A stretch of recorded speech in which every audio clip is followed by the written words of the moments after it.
Con algunos hábitos sencillos, entre todos podemos reducir mucho el grave problema de los desechos plásticos. Frutas y verduras a granel o pasta en cajas de cartón son excelentes opciones.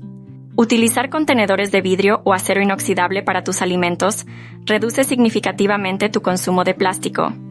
No subestimes el poder de una botella de agua reutilizable o una bolsa de compra de tela. Estos objetos cotidianos son tus aliados en la lucha contra el plástico de un solo uso. Los utensilios de madera o metal son más estéticos y tienen menor impacto ambiental. Tu armario también puede ser un espacio libre de plásticos. Busca ropa hecha de materiales naturales.